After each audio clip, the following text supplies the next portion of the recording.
Hey, what's going on, man?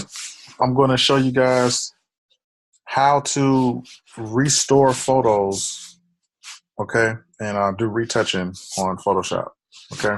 It's a little small process, but this is going to save you so much time trying to edit photos that, it's kind of, that's kind of time consuming. So let me show you how to do that, okay? Let me just get out of this thing real quick. Okay, let me get out of this, hit that. Okay, so I got two photos that we're gonna edit, okay? First, I'm gonna start with the hardest one, okay? This one here. So once I click on the photo that's in RAW, remember we're shooting our photos in RAW.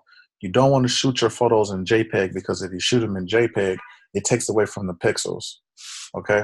So you wanna shoot them in RAW. That way when you go and change the photos, colors and stuff like that, if you decide you wanna print them and blow them up later, then they'll look the same way they looked on the actual phone, or it's going to look the same way it look on your computer and not look all grainy if you try to print them up, like you would on your phone, right? So anyway, what you want to do is you want to click on the photo in RAW. It's going to automatically take you to a camera RAW edit site like this here, right? So when you open up the image, it'll automatically take you to Photoshop. Now they have it in order right here. Okay, this is in default order: exposure, contrast, highlights, shadows, white, blacks, clarity, vibrance, and saturation. So I'm gonna start at the top. Always start at the top. Don't go out of order because it just makes it a mess if you do that. Just start in order. So first thing I want to do is I want to raise up the exposure, right, to give it a little bit more brightness, right? And then contrast, I want to give it a little bit more contrast, right? Make the little things look very nice. Highlights, if anything, I just want to bring those down. Shadows, I want to bring the shadows down just a tad, okay? Just a tad. Whites, I want to bring the whites down just a tad, right? Blacks, I want to bring those up just a tad.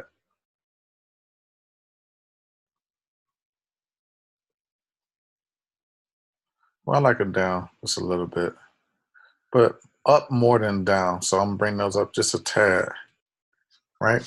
Okay, clarity, I'm gonna leave alone because if you make a picture, like for example, if I was to raise the clarity, look how concrete it makes it. See that?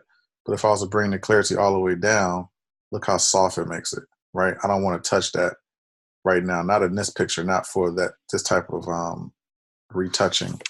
Okay, vibrance, I definitely want to turn the vibrance up some. Okay, it's going to give it a little bit more color, give it a little bit more pop. Okay, and saturation, that messes with the, is a photo going to be in black and white, like you see right here? Do I want to give it a little bit of color like this here?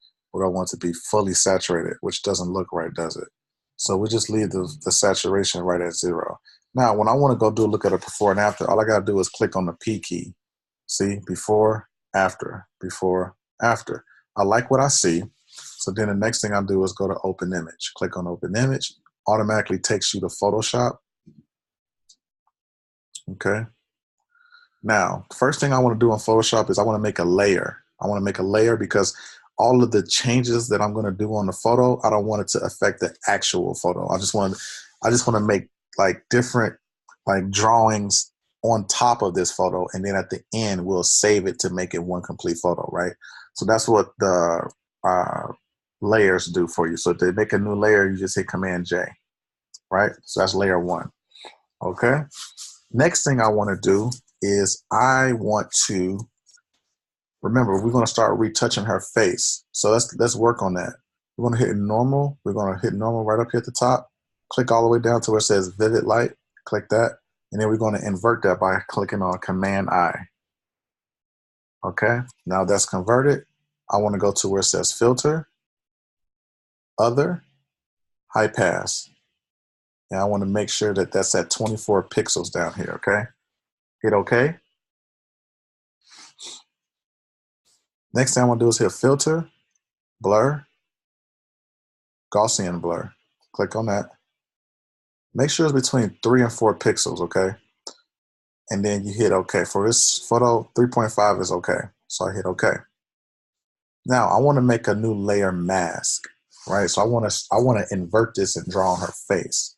So I'm going to hit the Alt or Option key, depends on you have a Windows or a Mac.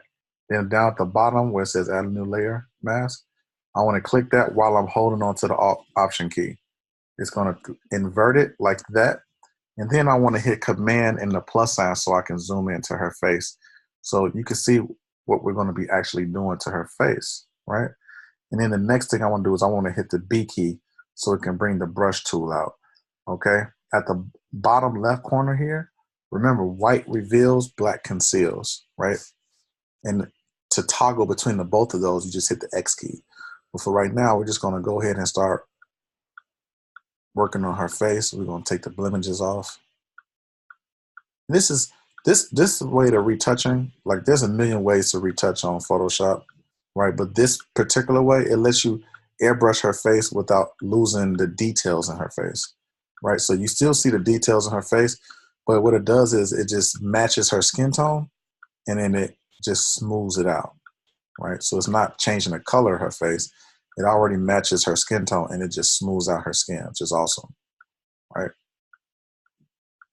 I learned this method from a wedding photographer who, you know, specializes in retouching. So I was able to catch on to it pretty quickly. Okay. So right now we got some pretty good results. Okay. I'm going to go down and try to just smooth out her neck now. Okay. That looks good right there. Just something, just very subtle stuff, you know, nothing too serious, right? Now I'm going to smooth out this area here, just making the skin smooth.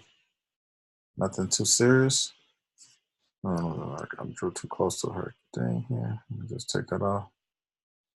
And then we're gonna go back here. Smooth out those things. Okay. All right, so this should be good right here. You know, you don't have to be perfect. It's just a tutorial, so it doesn't have to be like spot on. But just for the sake of time, we'll just say this is good enough, right? Now, I'm gonna back up just a little bit. I'm gonna hit the before and after key, which is gonna take the eyeball off right here where the layer is, so you can kind of see where we started at, which was here, and then after we was able to airbrush her face, what she got. So this is a before, this is after, before, and after. So you can kind of see exactly what happened there, right? Works perfectly, right? Now, there's another way you can edit this photo, which is amazing, is you just zoom all the way out.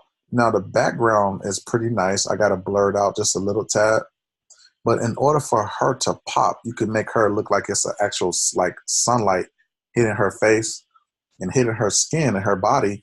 Is I want to lower the exposure that's in the background. Okay, so the way to do that is you click right here where it says Quick Selection Tool. Okay, and make sure the brush is big enough so it won't like mess you up. And then I'm just gonna click on just the outside like this here. All right, I'm gonna click on the outside. Hold on, let me make sure that's, take that back out. There we go. I just want to draw these ants. These ants are gonna be like all around her. It's gonna be all around her, like little small little ants, right? Okay, so we did that side. Now we want to get this side.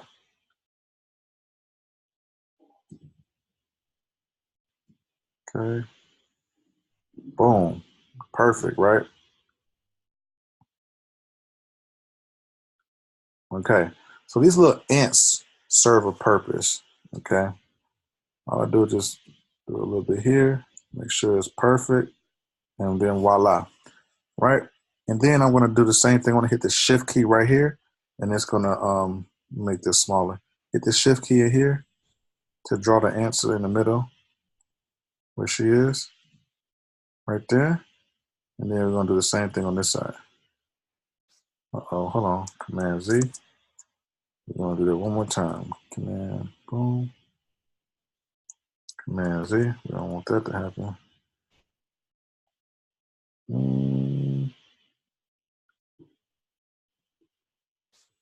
I don't know why it's doing that. Let me just see something real quick. Yeah, for some reason I can't do that side. Let me just get rid of this here then.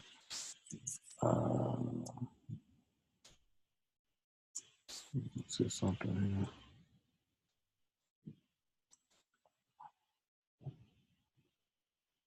I'm gonna get rid of this here. Hold on 1 second.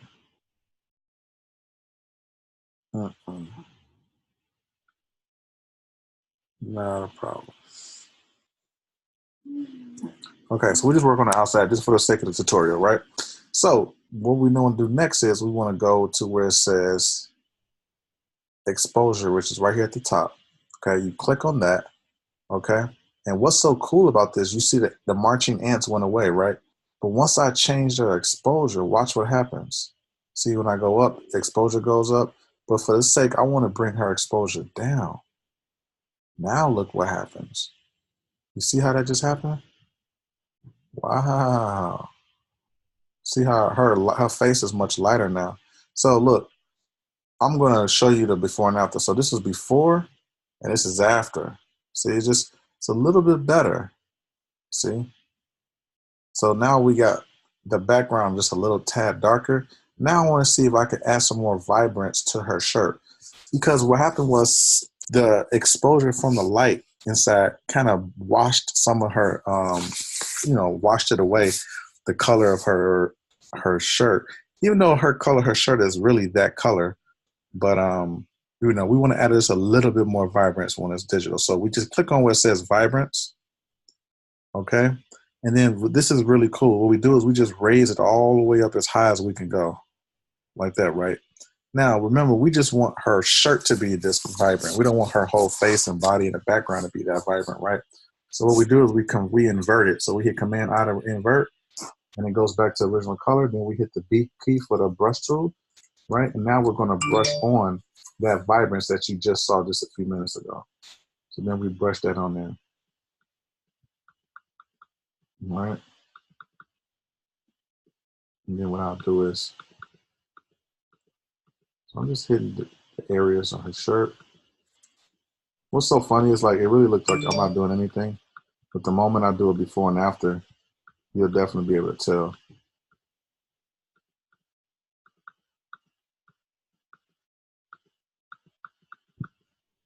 I can see the small changes already. I'll make her brush a little bigger so I can get more areas faster.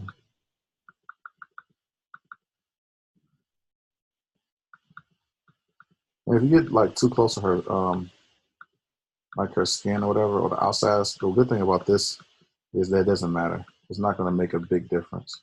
So you can draw outside the lines. You could be a little sloppy and it won't ever show on the actual picture. So that's the kind of cool thing about editing like this here. It's not that big of a deal. Can't tell. So I can be a little sloppy towards the edges. All I'm really trying to do is hit a shirt. What you don't want to be sloppy is you don't want to touch her skin at all with the vibrance. You can't be sloppy on that. Yeah, that should be good. So look here. Now you're about to see, I'm about to show you the before and after. So this is before and this is after. So it's a very like light color, but you can see it worked out. Now, if I hit the F key, you can actually get a bigger idea of what the photo looks like now, fully edited. Okay, so this is my finished product right here. Okay, and that's literally on just the way I, retouched her face. You can see the skin is 10 times clearer. She has more vibrant on her shirt. The background is, I lowered the exposure in her background and I brought more contrast to bring out the colors of her eyebrows and her hair. And then you can also see that her chain is on this popping as well. So we did airbrush her cleavage area too. So it matches the skin tone on her face. So there you go, man. In a nutshell, man. If you do all your photos like this, if you're doing wedding photography, any kind of portraits, you have to really, really pay attention to details when it comes to stuff like this here. Okay. So thanks for watching.